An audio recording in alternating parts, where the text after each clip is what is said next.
Hi, everyone. If you'd make your way in quickly, I think we're going to try to get started as soon as possible because we have a huge consequential issue and 60 minutes to talk about it. I do have some announcements to make at the beginning of our session. First of all, I have to thank our sponsor, room sponsor, Virtualytics. So thank them.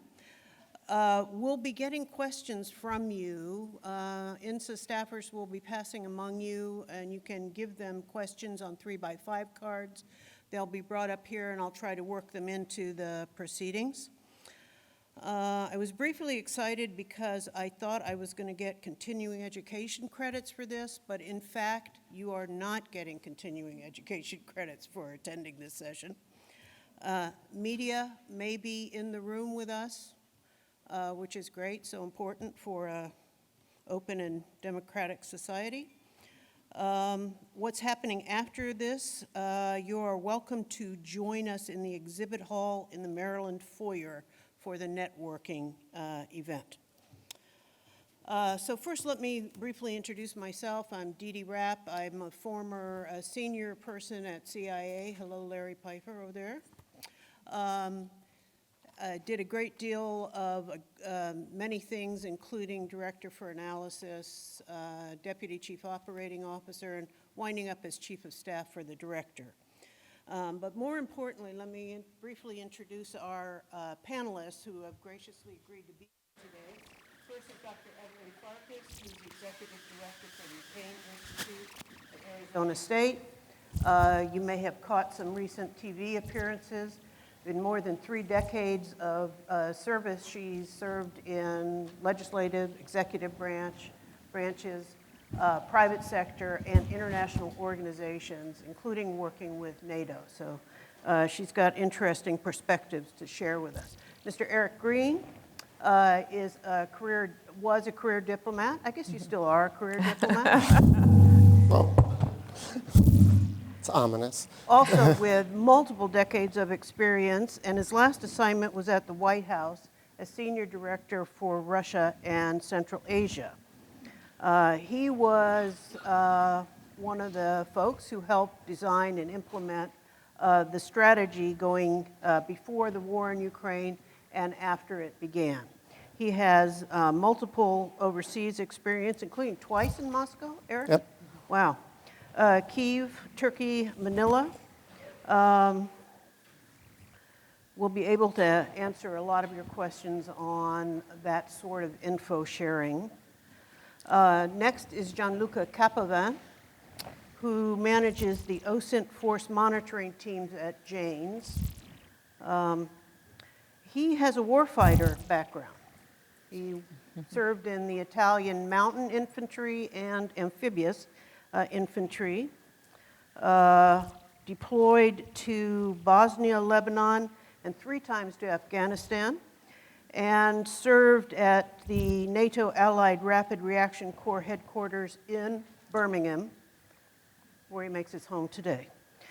And Dan Hoffman is a former colleague of mine, very senior operations officer, 3 times chief of station, had a very distinguished career leading large human and technology programs, deployed to the former Soviet Union, Europe, and the war zones. He's currently a consultant and media commentator, and you may also have seen him on TV. All right, so we've got, those of you who attended the lunch know we had a healthy dose of Russia-Ukraine. But not to worry, we're going to come at some of the same issues, some other ones from the different perspective, especially that of a practitioner, I think. So, Dr. Farkas, if I could turn to you first, and we'll begin where the lunch discussion began with a reflection on the just completed Vilnius NATO summit.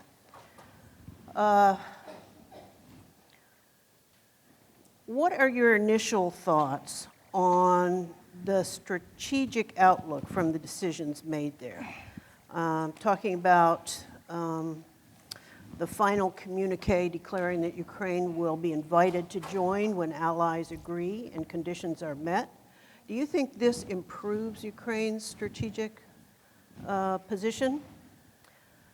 What are the prospects that all NATO members will ever agree on Ukraine's membership?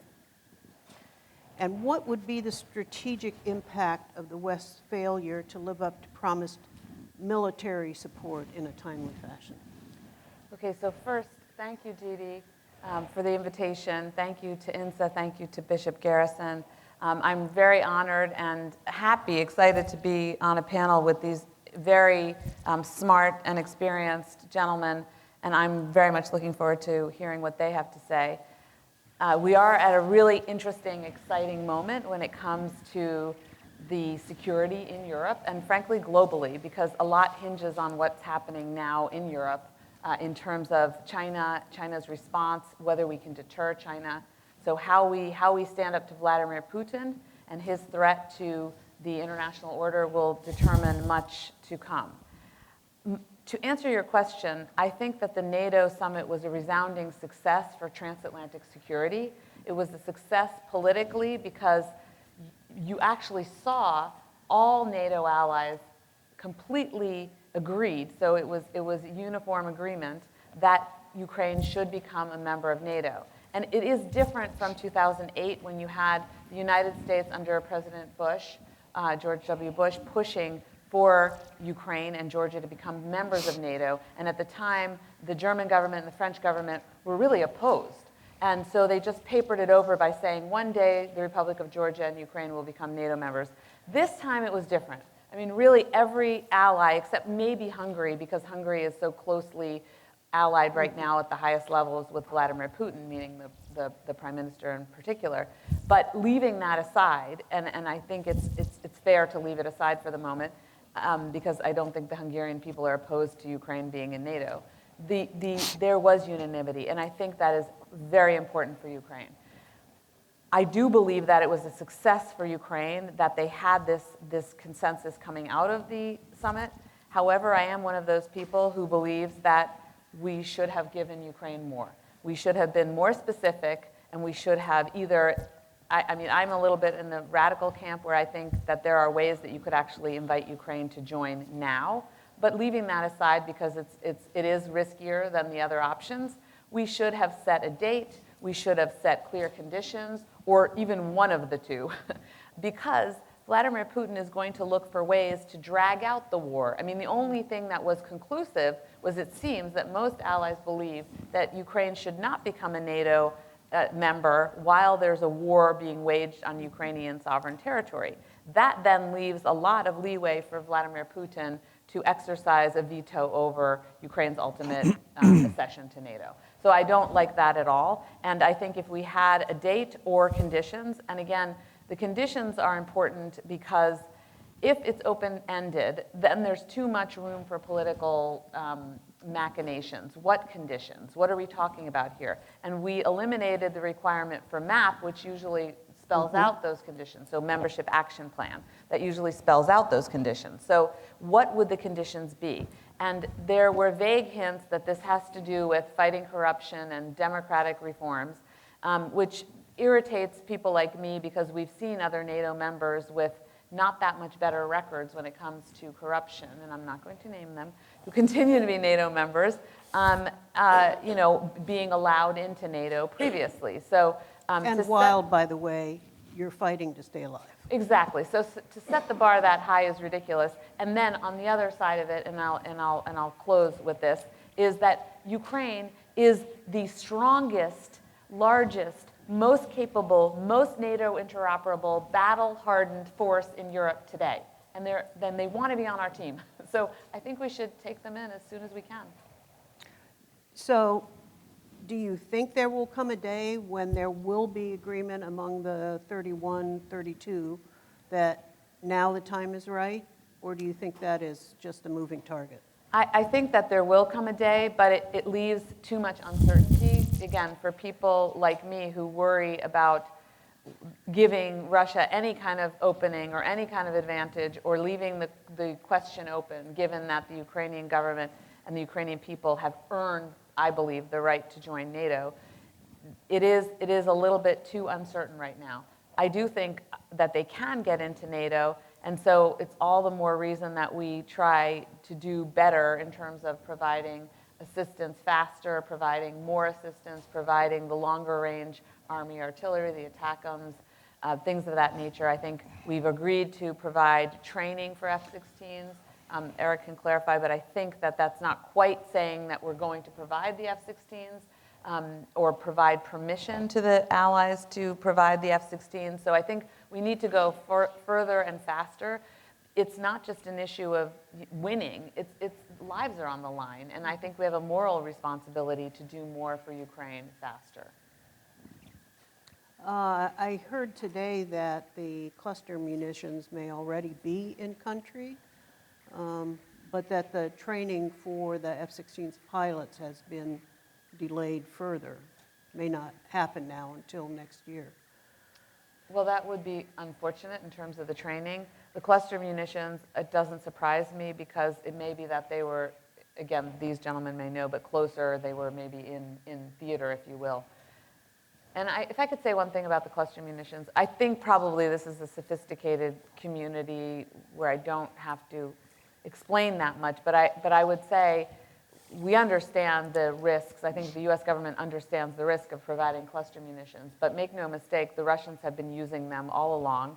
And because we don't have sufficient artillery that we can get to the battlefield in time, although again, I would argue for ATACMS and other equipment, it seems that we have a gap. And so it's regrettable. I don't like the decision, you know, but sometimes you have to make a decision you don't like, an accepted decision you don't like. Thank you from those comments from the Ukrainian perspective. And I'm going to turn to Dan to give us some thinking about what might be going on in Russia, specifically Putin, for whom the war has been a strategic catastrophe from the get-go. NATO is not only held, but it's expanded.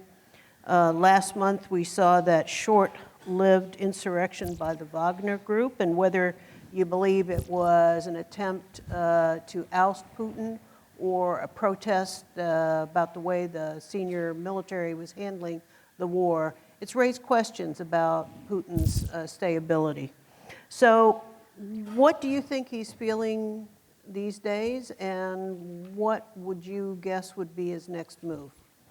So it's a great question, which I would expect from the CIA's Directorate of Analysis, because I spent decades of my career at CIA trying to see the world through the twisted KGB eyes of Vladimir Putin. And, you know, Russia has, there's a lot of ironies in Russian and Soviet history.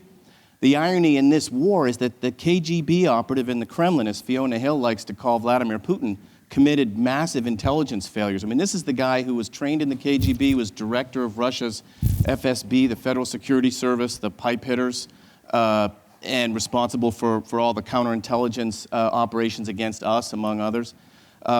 Vladimir Putin failed accurately to assess the will and the capacity of Ukraine to fight, failed to understand his adversary, Zelensky, who said no thanks when we offered him evacuation. Remember those pithy comments, you know, that he made about the fight's here, I don't need ammunition, take the plane.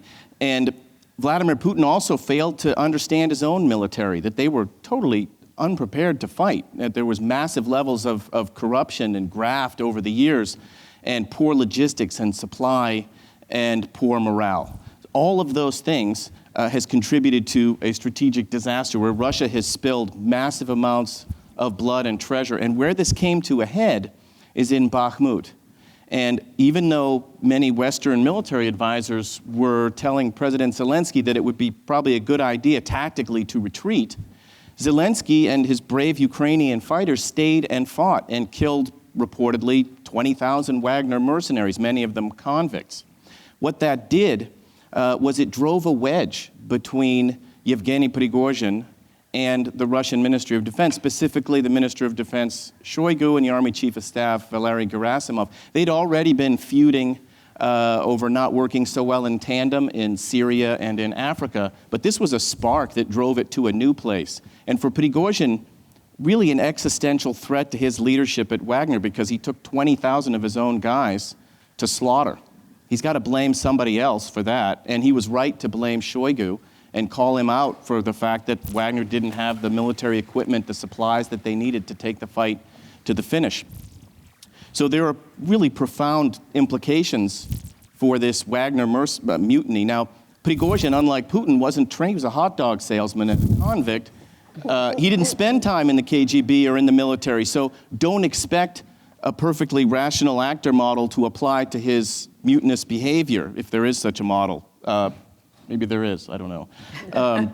Or maybe the CIA will work one up. But the implications are really quite significant, and there's probably three big ones, at least in my view. First, those very effective Wagner mercenaries are off the battlefield right now. And they were the most effective in Bakhmut. They kept that fight on, and they're off the battlefield. Secondly, Prigozhin, he's not somebody from the Western media or a Western leader. He's a guy who was on the front lines himself, calling out the war for the travesty that it is. And his own guys went into the Rostov military district responsible for operations in Ukraine and took it over without firing a shot.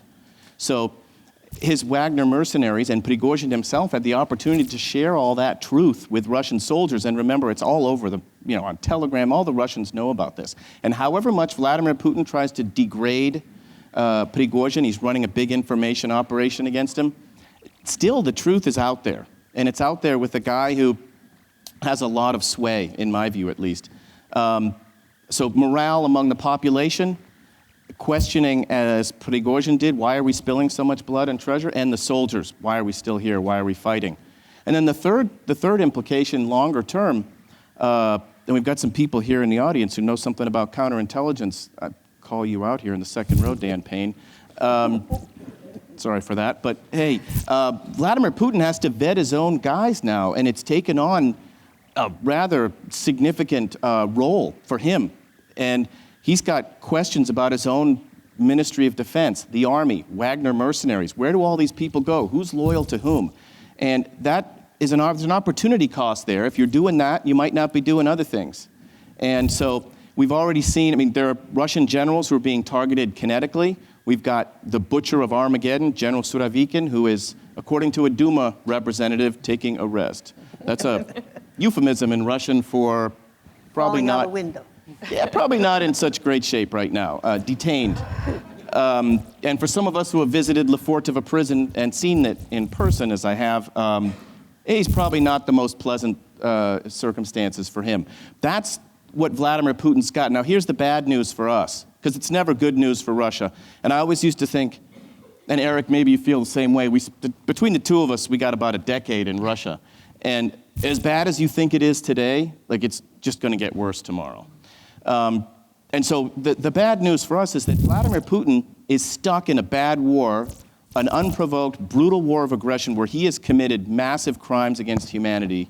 And the more he stays in the war, the weaker his regime security becomes. And the weaker his regime security is, the more he stays in the war. It is a Russian vicious circle, and there is no off-ramp for that I see that doesn't include a lot of chaos and risk with 6,000 nuclear weapons. And we went through this when the Soviet Union collapsed, but back then, General Secretary Gorbachev allowed Boris Yeltsin to exist and even campaign for political power. There is no alternative to Vladimir Putin that we can see. Nor do I think we will, because if that person were to pop his head up, he'd get shot in the face.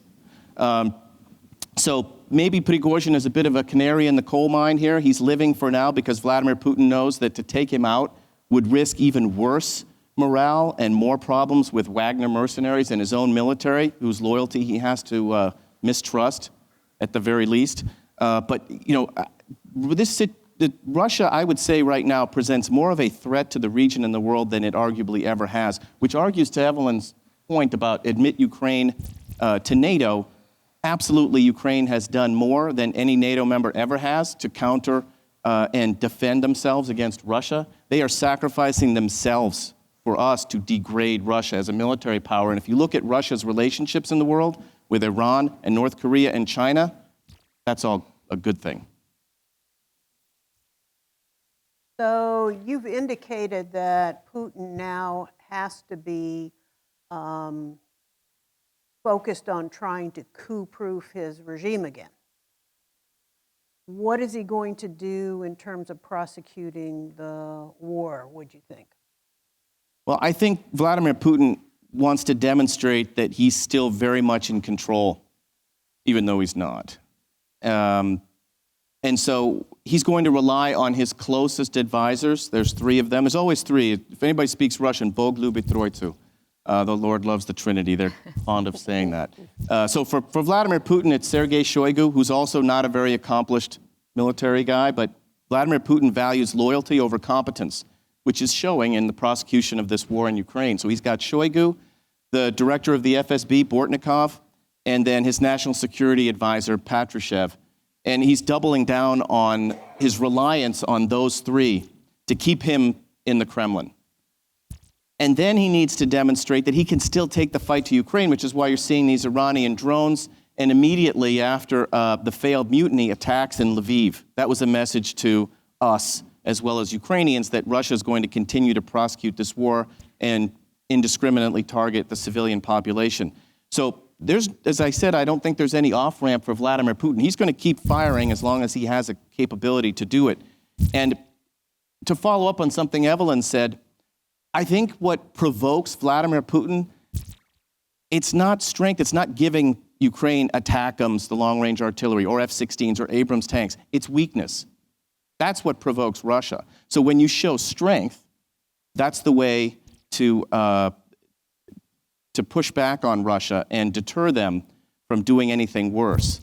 But again, make no mistake, as Vladimir Putin's regime security grows more and more tenuous, the risks to the region and beyond grow. We'll talk about Zaporizhzhia nuclear power plant. That's a place where things could get pretty ugly. Eric, let me turn to you. You had an interesting role to play in ensuring that the war got off to a bad start for Putin. You were deeply involved in the effort to declassify, to share with allies information about what Putin was really up to. Do you see a role for a reprise of that kind of campaign in the future? George Barnes from NSA said, you know, this isn't a cookie cutter approach, but could you foresee perhaps in a nuclear context where this might be important? What are some of the lessons learned you took away?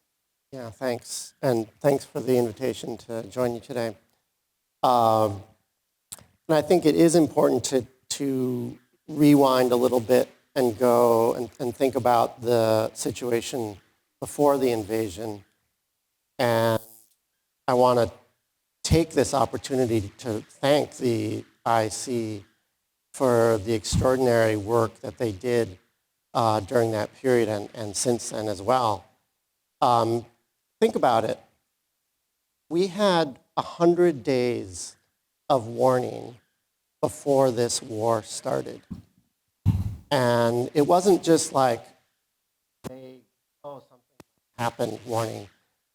We knew battle plan. We knew the vectors of all what narratives they were concocting to try to justify it. And the occupation plans as well. I think it's working now. So that was a huge gift to policymakers to have 100 days of time and this rich trove of This is hybrid warfare here. I think you might have to push the button right above you. this one here. Above your thumb. Here we go. Is this better? No, No. Hello? Hello? that's good. Okay. Yeah, I didn't prepare my dense mix version of my presentation, so sorry about that. So, so we had all this information, and the goal then wasn't just to like dump out juicy bits of intel in order to embarrass Russia or for some other objective. What we wanted to do then was embed and use this information as part of a strategy to try to prevent the war, deter Russia, build a coalition with European and other allies, and then also to really take the fight to Russia in the information space. So deterrence, as Dan suggested, you know, the goal was to try to persuade Putin that he was misguided about his thoughts about Ukraine, about Ukraine's willingness to fight, about the consequences of an invasion in terms of the response from the West. Obviously, we failed in that because he went ahead with the invasion. Coalition building. We really leaned into intelligence diplomacy, sharing the intelligence that we had with NATO allies, both in large sessions at NATO as well as in capitals, and we tried to tailor those briefings to each individual partner. And we repeated this over the months and weeks because initially they were like, really, what are you talking about? Russia would never be so stupid as to invade Ukraine. But you know, with repetition and detail, we got the allies to at least recognize that this intelligence was clearly flashing red. They had different interpretations of the intelligence, which is fine. But we all agreed, hey, let's assume that we have a possibility of this worst case scenario, and let's plan against that. So that's how we were able to get the allies to really formulate a pretty robust package of sanctions and other measures, force adjustments on the eastern flank as well. And then in addition to this, we also wanted to release some of this intelligence publicly in order to wrong foot Moscow, because we saw, hey, they're going to try to create these false pretexts in order to justify this invasion. They're going to use this disinformation to try to persuade useful idiots in the West to sympathize with Russia's position. And we succeeded in wrong-footing them. And again, there's no cookie cutter here. This was a unique situation in that Russia really wanted to keep this information secret. They wanted the element of surprise. So we denied them that. We also exposed their false narratives before they were able to roll them out. And as a result, I think Russia has not been able to get traction with a lot of these narratives that they've rolled out. Again, they've done a lot of our work for us in the information space by committing horrible atrocities and making it really hard to sympathize with them. So again, there's no kind of formula that you can plug in and say, yes, this will work exactly the same next time. So I would say that you know, we should be thinking about how to use intelligence again for diplomacy, for use in the information space. I think it's important not only to put information and intelligence out there, but also to listen to allies, to understand where they're coming from, and to repeat the process to make sure these messages sink in. And then the other thing would be really to ensure accuracy, and I don't need to preach to you all about the importance of that. given the history of the last 20 or 30 years and some of the scars that we all bear from previous encounters with public disclosures of intelligence. And so we really made sure that when we were actually going to go public with something, we made sure it was completely backed up by the intelligence. And we were very conservative in what we released, and we wanted to make sure that, you know, once the archives are open in 20, 50 years, whenever, people are going to be able to verify, yes, they were on the mark. There was one other lesson, I can't remember it right now. I think I'll just leave it there. Okay. If it comes back to you, let us know. In the meantime, Gianluca, you are living and working in the world of open source intelligence now. And we know how important that was at the beginning of the war to track Russian movements.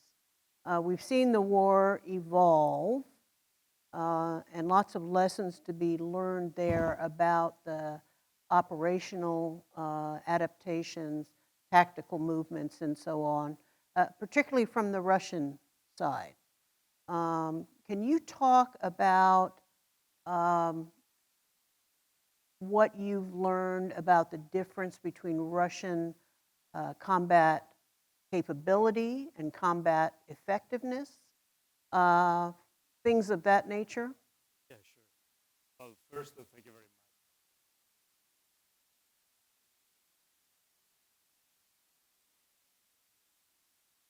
The role of open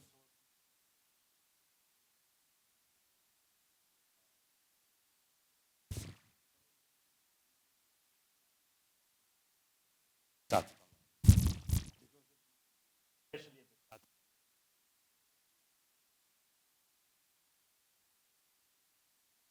I think it was custom to see shared line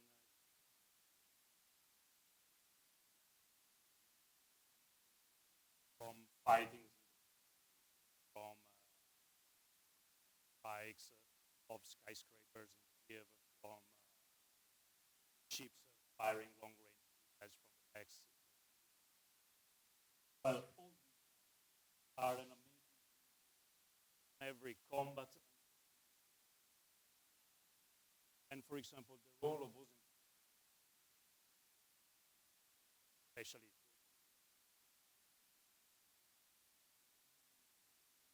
if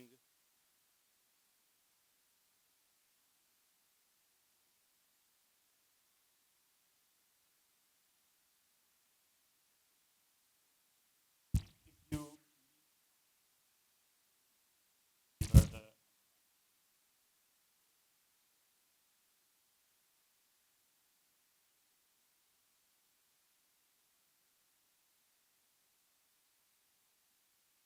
can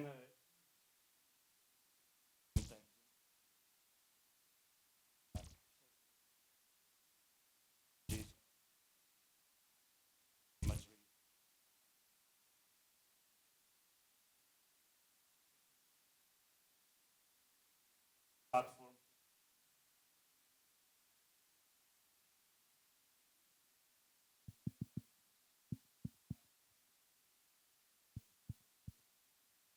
for example, what's the what Russian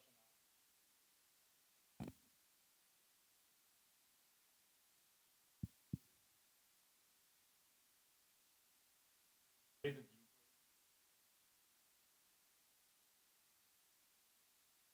Ukraine maximum a couple of weeks, considering the pockets of resistance.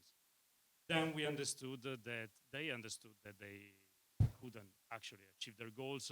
They had to revert to the doctrinal, old Soviet-style fire plans, and it didn't work too, because basically they put the major cities under siege: Kiev, Chernihiv, Kharkiv, and they started to deliver fires randomly on the city, and that didn't degrade any kind of Ukrainian high-value capability. But now they are starting to learn that this approach doesn't work. And basically, since last year, since summer, when there was the Battle of Kherson, we noted, for example, Russian forces building more methodical land targeting plans, not operational level, but tactical levels. We noted that certain units, for example, the 76th Airborne Division, was building targeting plans that roughly look like what also NATO would do, with named area of interest for information collection, target area of interest for effects delivery. They linked and synchronized ISR capabilities with delivery platform, what in NATO is called the sensor-to-shooter coordination, which is an extremely complex procedure that requires synchronization from the planning phase down to the execution phase. And it's something that really is becoming, Russia is becoming proficient in, and it's something that is also contributing to the slow pace of the Ukrainian counteroffensive. Beyond that, let's think also about what the Russians have done to sustain the fight. Russian rear area is sort of a mess, but is a functional mess. So the way they sustain the fight is nowhere near what NATO would do qualitatively.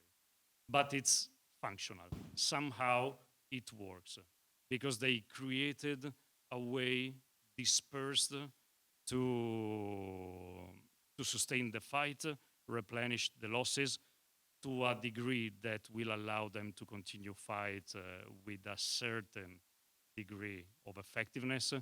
And the dispersed mode is allowing them to survive deep targeting by the Ukrainian. And this is also what is contributing, together with the engineering works, for example, to the slow pace of Ukrainians' advance. The third and last point that I wanted to raise about the Russians' adaptation is, of course, all the massive development and building of fortifications in southern Ukraine. Now, we all see that the Ukrainian offensive is not going exactly how most of the NATO partner nations would have expected. And it's also down to the combination of this land targeting process that I talked about of the Russians, combined with a massive, immense, and continuous layering of defenses in southern Ukraine, together with the air-land integration of close air support and air interdiction when they can actually use it. Thank you. I also wanted to ask what lessons NATO should be taking away from having observed now how the Russians have adapted. And Evelyn, maybe you can comment too, but we are incorporating those lessons into our own future structure, I hope. Well, absolutely. So understanding what the lessons learned from the Russian armed forces are will surely improve NATO understanding of how they fight and what is going to be implemented and institutionalized across the Russian armed forces in the future, and NATO could act accordingly. Also because paradoxically, now Russia is implementing stuff, for example, the land targeting process and the sensor-to-shooter coordination that have been studied by NATO for decades. NATO used this kind of synchronization and methodology in Afghanistan and Iraq, but of course not with to an extent as it's done by Russia and Ukraine in the current war. Also because basically it's a simple quantitative measure that you can conduct in a high-intensity war, a quantity of missions that you probably would conduct in an entire year or in an entire war in a low-intensity conflict. So surely looking at what Ukraine is doing and what Russia is doing is definitely something that could help NATO understanding what the limitations could be. Something else that could be useful for NATO, for example, is the set of lessons learned that derive from the formidable obstacles that certain terrain features offer. For example, the Dnipro River or the Seversky Donetsky River. In NATO doctrine, of course, things like wide, wet gap crossing, river crossing are part of the methodology, are part of NATO operations.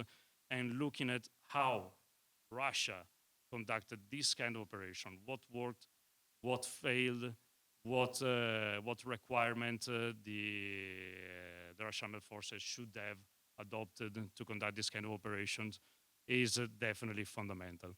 Also because, for example, this is one of the things that where NATO could look into, because, for example, river crossing is something that, from the engineering perspective, the Russians did very well, because the Russian engineers were able to build the bridging assets and the ferry assets under fire, and they did it very well. What went wrong for the Russians was the planning of the maneuver assets that would then have exploited this kind of engineering works. So all this kind of stuff are things that definitely NATO should look into and definitely record in its lessons learned. Thank you. We're starting to get questions from the audience now, so let me turn to some of those. A lot of interest in the Wagner Group episode, so and these are for anyone who wants to jump in. What does that mean for the Wagner Group's activities in Ukraine and its global operations in Syria and Africa? Is it any consolation to Putin that Prigozhin directed his coup at the brass more than at Putin himself? Is he taking solace in that? I don't know. And secondly, also, if we don't see anybody able to challenge Putin at the moment, what do you think are the prospects for another Navalny-like individual to step up and take action? I can start. Those are all really good questions. And some of them we can't answer right now. It's very dynamic, very much in flux. Reportedly, some of the Wagner mercenaries were held at their base in Syria, and Russian army units were vetting them and ensuring that they couldn't actually leave Syria. And the question of how the Russian army now imposes its control on Wagner, I'm sure, is a key intelligence community requirement. And Prigozhin, remember, has been a guy in our, and as a target for us for a long time. He's under indictment in the United States for interfering in our election in 2016. So there's definitely a lot of interest in him. But he definitely crossed the line. If you listen to Vladimir Putin's speech, I think it was a couple of Saturdays ago in late June, he called what Prigozhin did treacherous and called him a traitor. And there's a really interesting interview of Vladimir Putin by a sycophant Russian journalist who said to Putin, he said, "Hey, it seems like Vladimir Vladimirovich, you could forgive anything." And Putin gives him the KGB look and says, and when the guy asks, is there anything you couldn't forgive? And Putin looks at him with that Vladimir Putin look and says, "Предательство, treachery." So that's just how Vladimir Putin handles his own that way, whether it's polonium-210 with Litvinenko in the UK or a banned Soviet chemical nerve agent like Novichok against Sergei Skripal. He does those things not because those people matter so much in terms of directly threatening him. It's because he has to ensure that his own guys know that he's the most ruthless leader, and so that they don't go ahead and commit mutiny like Prigozhin did. And that is the problem for Vladimir Putin, because Prigozhin is unpunished right now. And so the Tsar, KGB guy, is kind of naked in the Kremlin, and we can all see it. And so how this ends up is a major question, but I don't have the answer for how it ends up. I'm not really quite sure about that.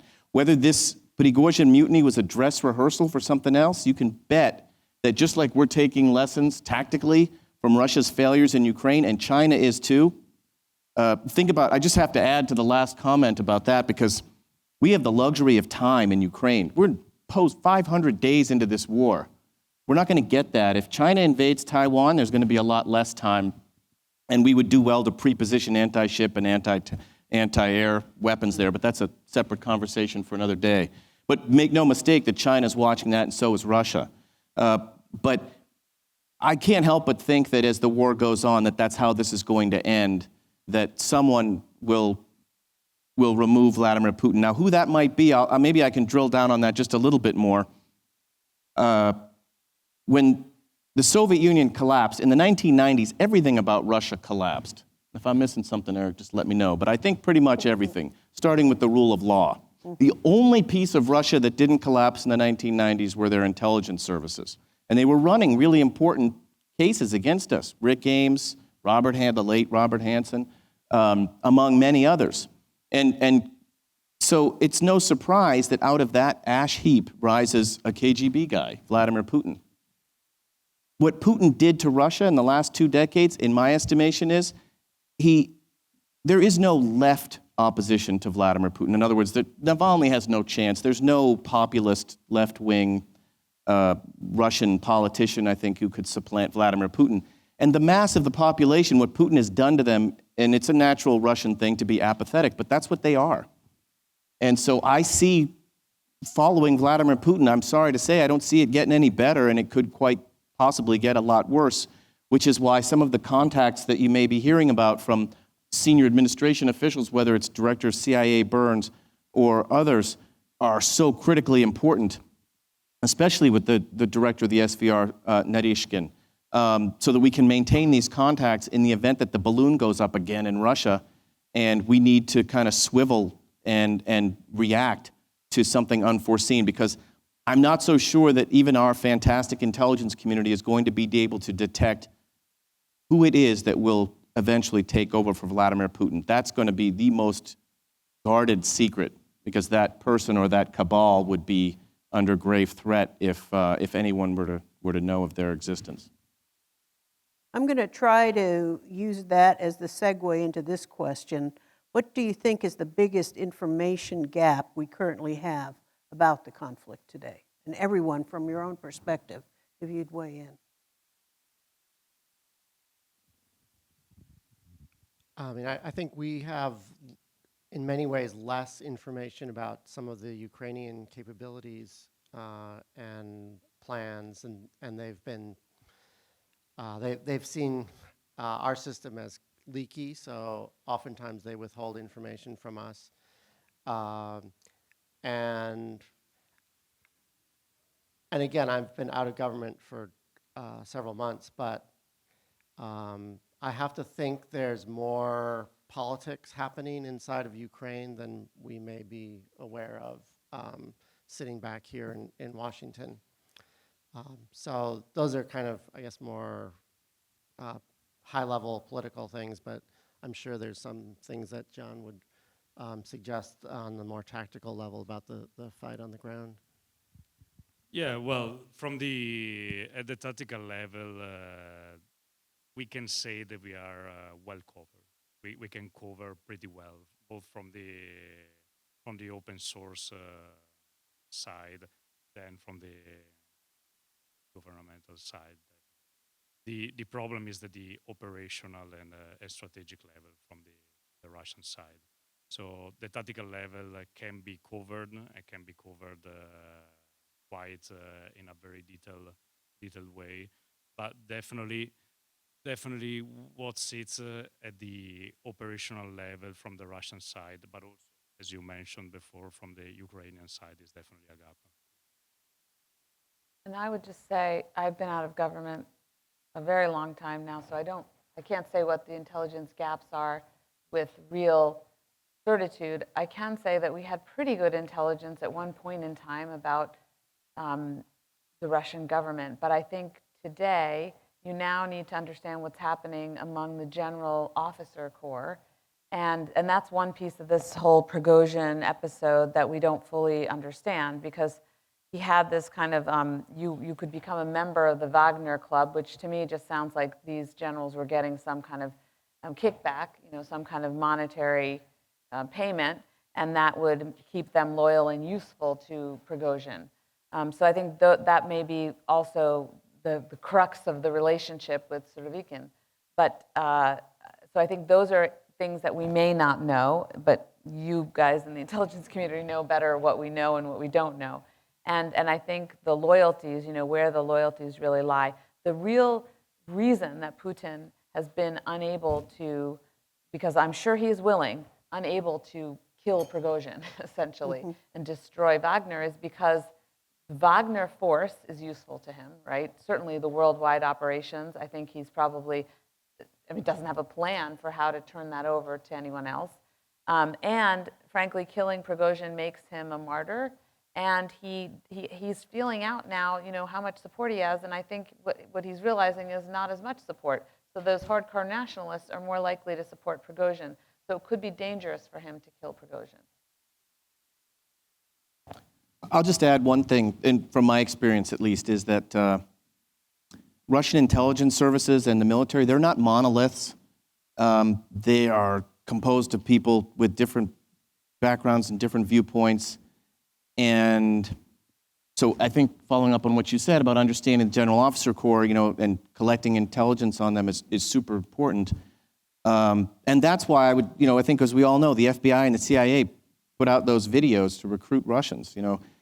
This is, I'm not saying I want to go back to the government or anything, but there's a little bit of nostalgia that might creep in, perhaps, because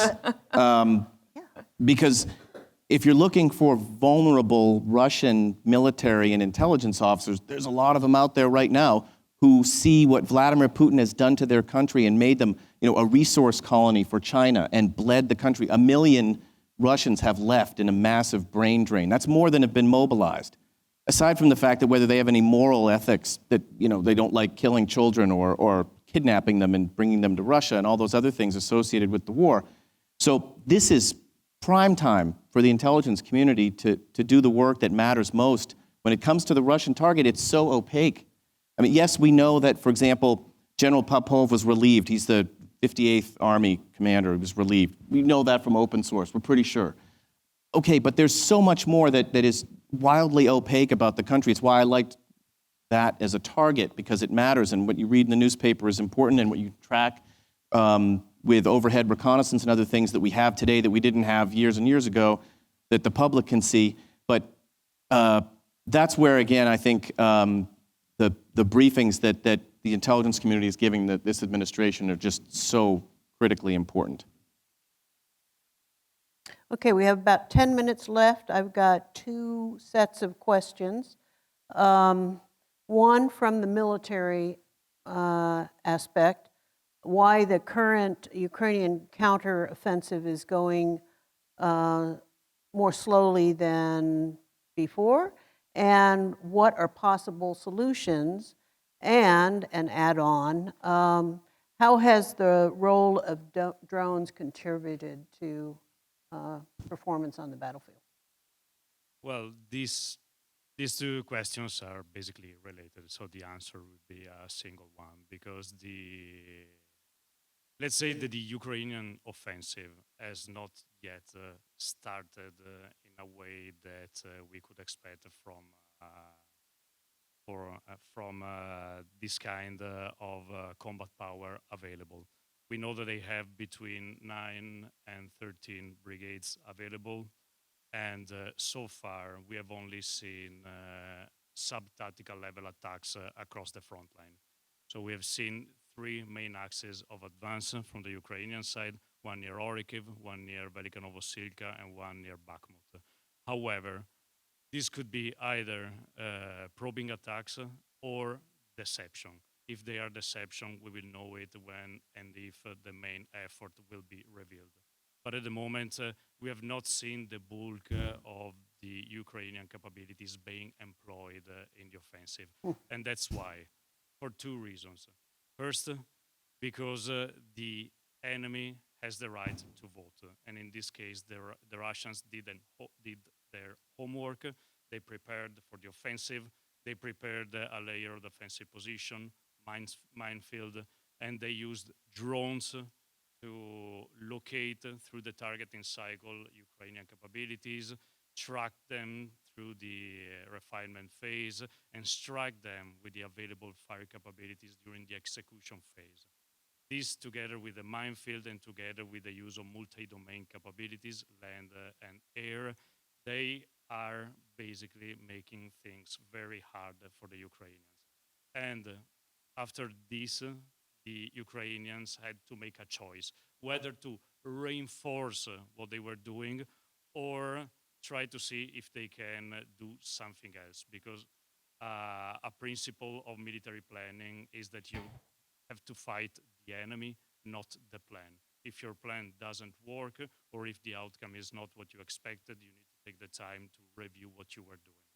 And it's basically what is happening right now. The Ukrainians, yes, have advanced a few kilometers, but it's not nearly enough to achieve what their likely objectives are. And they have not yet reached the core of Russian defenses. They are still fighting along the first line of defense. They have other 3, 4, 5 lines, depending on the axis of advance. So it will be hard for them if they continue to go through that path. There are vulnerable points in Russian defensive line. Partly is due to what Dan said previously. It's due to their endemic incapacity, corruption, and lack of planning proficiency. It's lack of morale in certain cases, especially around Bakhmut. We have observed after the withdrawal of Wagner forces, the introduction of motorized rifle brigades, especially the 57th, which, when attacked even by small Ukrainian forces, tend to break the ranks, to flee without covering each other. We see all the clear signs of low combat effectiveness. And the combat effectiveness is meant as the ability to transform the available capabilities into successful outcomes. And in that case, the Russians there are very vulnerable. But on the other hand, there are also areas of the front line where we have observed significant buildup of forces of the Russians, of the Russian army, especially in Luhansk Oblast, where we expect further attacks in the coming days to divert Ukrainian forces from the south. And same thing, all the more propaganda so far than a real evidence about the redeployment of Wagner forces in Belarus, which could divert further forces of the Ukrainian army to the north, even knowing that Wagner forces do not have the capabilities to take Kiev, for example, from Belarus. Because if you think about that, the entirety of the Wagner capabilities were barely enough to take Bakhmut, and they managed to take Bakhmut after 9 months and losing several tens of thousands of people. So, the opposite of what NATO would call combat effectiveness. So, and about that, what Ukrainian needs, it's far more than cluster munition or squadrons of F-16. To achieve this level of objectives, if you have this level of ambition of driving Russian forces out of the country, you need to invest in a full spectrum of multi-domain capabilities, because it's what they need. And when I say multi-domain, I need everything from land, air, space, cyber, maritime, and both in the cognitive, physical, and virtual domain, because it's how this kind of war-fighting operational planning is done. Achievement of success is directly linked to this kind of capabilities. Also taking always into account that the enemy has also the way that the Russians prepare for it is unfortunately a vital thing to take in consideration. And the more time is taken before these capabilities are available, the more the Russians have time to prepare for this. And it's exactly what we are seeing right now in Ukraine. Thank you, Gianluca. I think that's our last word, Bishop. Okay, that's a pity because I had a great jump ball question. But thank our panelists here for a good discussion. I hope you got your own questions answered, and thank you.